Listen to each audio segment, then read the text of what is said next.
All right, guys, two good questions we have from the honors class that we're going to go through. We talk about pressure load, which is going to be the heart working up against a higher pressure from doing things like heavy lifting, which is naturally part of the Valsalva and otherwise going to increase our blood pressure. So our heart has to pump a little bit more with more force. So that's the pressure side. And then there's the volume load, and that's what we're going to get whenever we happen to be having to pump greater volumes of blood around the body because we're doing things like aerobic exercise. That is a large metabolic demand. Now, thanks to the training specifically from the more volume load side, we're going to increase, both of them are going to increase the size of the myocardium, so the actual muscle fiber, but it's going to be the aerobic style training that we get the more robust increase in the size of the chamber. So this is a good thing. Now, is it possible for your heart to be increasing too much? Well, there's one genetic abnormality that actually, instead of causing the heart to get bigger so it can pump more blood, it actually gets smaller. And that's going to be concentric hypertrophy of the heart, as opposed to eccentric, which makes a bigger chamber, which is a good thing.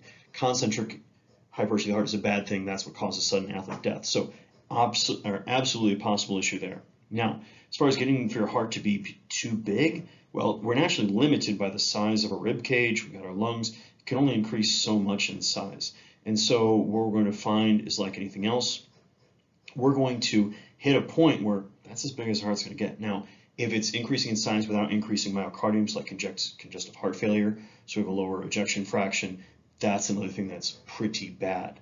So we're always going to have a genetic limit with any of our tissues. No matter how much we train, we're only going to be able to hit a certain point. That's normal, but the key is we want to make sure that our adaptations are positive. And that's why doing physicals and otherwise to make sure our heart's working normally, valves, electrical conduction is a good choice to do.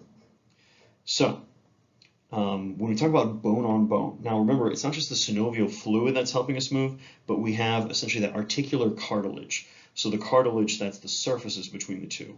So in those situations, that can be potentially where it's gone forever. And that's where potentially things like stem cell therapies might be able to help a little bit.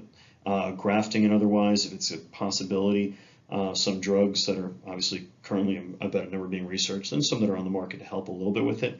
But that's going to be the big issue. Synovial fluid, which does help lubricate it, we're going to be replenishing that on a daily basis just from, hopefully staying hydrated enough. We're going to be drinking enough water and everything. So the way we get it back is make sure we're getting enough fluids, and then that's when things like glucosamine and otherwise, there's going to be different molecules inside of that naturally help pull more water in through to osmolarity, which in turn is going to give you more synovial fluid. So stay hydrated. Great questions, guys. Stay safe out there. Have a great day.